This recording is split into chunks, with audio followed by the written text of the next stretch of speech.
Президент Садыр Жапаров кабар агенттигине курган кезектеги маегинде 1 майдан тарта электр кубатына болгон тарифтин жогорулашы, суу маселесине байланыштуу узатылган суроолорго жооп берди. Мынакей, электр кубатына болгон тариф 1 майдан тарта көтөрүлүп жатат. Айрым эл өкүлдөрү тарифтин көтөрүлүшүн дагысындап, буга чейинки президенттер тариф көтөрөбүз дегенде эл толкуганын айтып киришти.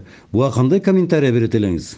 Жөнөкөй тил менен түшүндүрүп бергенге аракет кылайын. Албетте, тарифти көтөрбөстөн башыбызды оорутпай, элге жаман көрүнбөйлү деп мурдатан келе жаткан иштерди уланта берсек деле болмок. Бирок биз мурдатан келе жаткан туура эмес иштерди уланта берсек, кыргыз элинин, мамлекеттин кусуру урат. Энергетика системабыз 10-15 жылдан кийин биротоло талкаланып жок болуп кетет.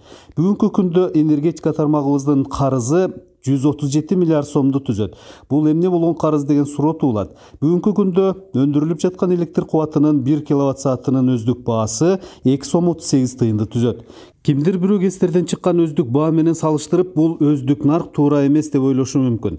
Ооба, ГЭСтерден чыккан өздүк баа бул баадан төмөн.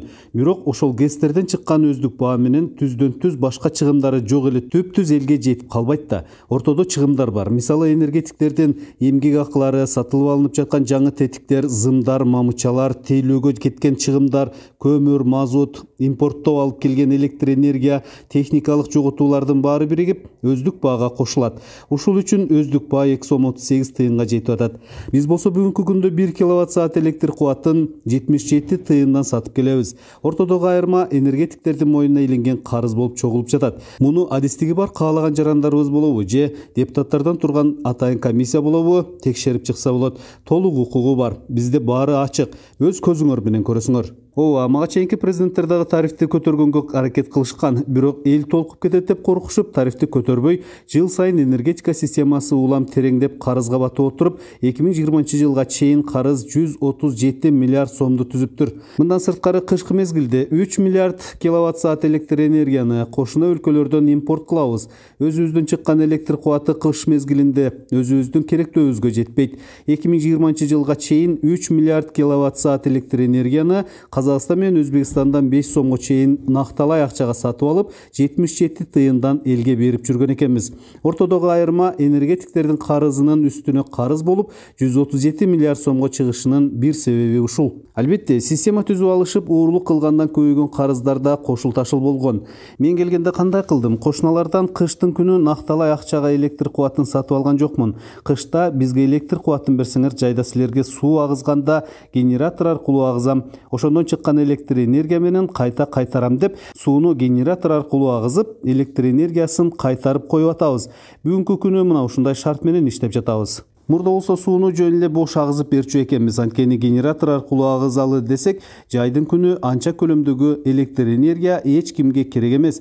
Биздин өзүбүзгө да анча көлөмдүн кереги жок. Азыр башымды оорутуп эмне кылам? Менден кийин эмне болсо ошол болсун деп тарифтерди көтөрбөстөн мурдагыдай иштей берсем деле болот. Менин президенттик мөөнөтүм жапжакшынакай эле өтүп кетет. Бирок анда 10-15 жылдан кийин энергетика системабыз таптакыр өлөт. Дизель генераторлор менен олтуруп калабыз. Мен чет өлкөдө, тагыраагы Кипрде жашаганымда көргөм. Өлкө электр кубатын дизель генераторлор менен камсыз кылат экен. Дизель генератордон чыккан энергиянын 1 киловатт саатынын өздүк баасын жакшы билесиздер. 501-750 киловаттка чейин 13 сом 29 тыйындан болот. Ал эми 1000 киловатт сааттан көбүрөөк колдонсо 18,2 тыйындан кем болбойт. Эгер кимдир бирөөлөр 23 тыйын үчүн көтөрүлөбүз деген болсо, анда аларды келечекте энергетика системасы талкаланып жок болуп кетсин деген адамдар деп билебиз. Башкача айтууга мүмкүн эмес. Тарифтерди 23 тыйынга көтөргөнүбүз эле болбосо, баары мурдагыдай калды. Тоолуу райондордо чектөө жок. Аз камсыз болгон 112 миң үй бүлөгө 50 тыйын бойдон калды. 50 тыйын айырманы өкмөт көтөрөбүз. Жогорку кеңештеги талкууда энергетика министри бүгүнкү күндө да суу, электр кубаты боюнча товар алмашуу саясаты жүрүп жатканын айтты.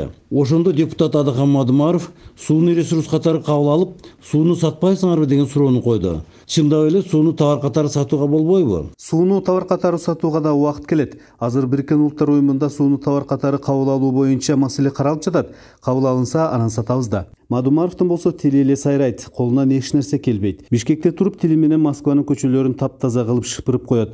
33 жылдан бери депутат болуп, чоң саясатта жүрөт. Ошончолук эле акылдуу болсо, сууну товар деп аны сатуу боюнча бир барак мыйзам жазып киргизип койбойт беле. Ошончолук мекенчил экени чын болсо, элине, мекенине күйсө, буга кайрылып көрбөйт беле. Кимди болбосун ажылдап беттен алат. акыл үйрөтөт, жооп берейин деген министрлерди кагып силкип сүйлөтпөйт. Кыскасы ал киши жамандык, кемчилдик эле издегенди адат кылып алыптыр. Адам деген кичине жакшы ниеттүү болуп, алдыга жылууга умтулуш керек го акыры.